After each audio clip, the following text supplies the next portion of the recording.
नमस्कार मंडळी, नवीन एका इंटरेस्टिंग व्हिडिओमध्ये सर्वांचं मनापासून स्वागत आहे। मित्र, महाराष्ट्रातील दिव्यांग बांधवांसाठी ही व्हिडिओ अतिशय महत्त्वाची आहे।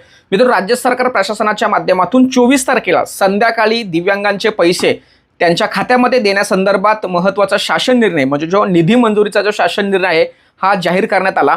आणि 24 तारखेला संध्याकाळी शासन निर्णय जाहीर झाल्यानंतर त्या दिवशी तर काहीच त्या शासन निर्णयावरती कारवाई झाली नाही, परंतु त्याच्या दुसऱ्या दिवशी 25 तारीख होती आणि त्या 25 तारखेला संबंधित शासन निर्णय आयुक्त कार्यालयाच्या माध्यमातून त्यावरती संबंधित योजनेच्या लाभार्थ्यांच्या खात्यामध्ये किती पैसे टाकावे या संदर्भात किंवा ज्या काही सामाजिक न्याय विशेष विभागाच्या माध्यमातून दिव्यांग पेन्शन योजनेच्या ज्या याद्या असतात RFT जनरेट करण्यासंदर्भात रिक्वेस्ट असते, ही रिक्वेस्ट पाठवण्यासंदर्भात 25 तारखेला संबंधित विभागाच्या माध्यमातून चर्चा करण्यात आली किंवा त्याविषयी कारवाई सुरू झाली असेल।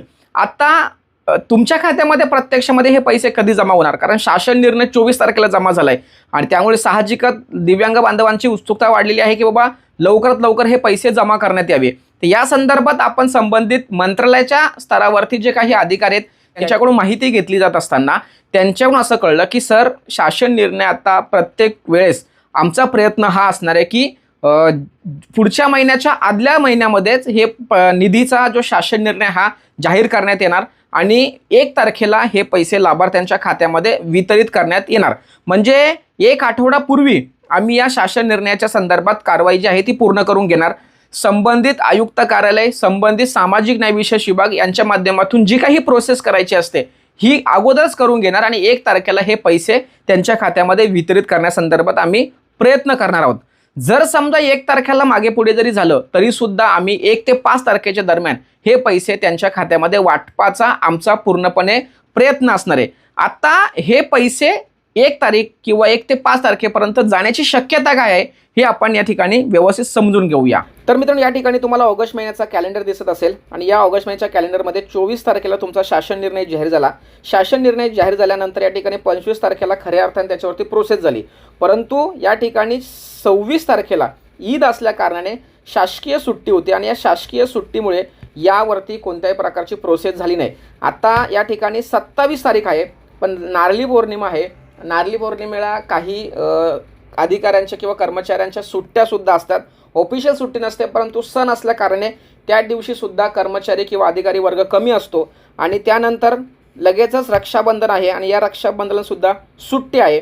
सुट्टी त्यानंतर पुढे सध्या लगेच 29 तारीख येते। 29 तारीख शनिवार असल्या कारणाने तर शनिवार असल्या कारणाने शासकीय सुट्टी आहे।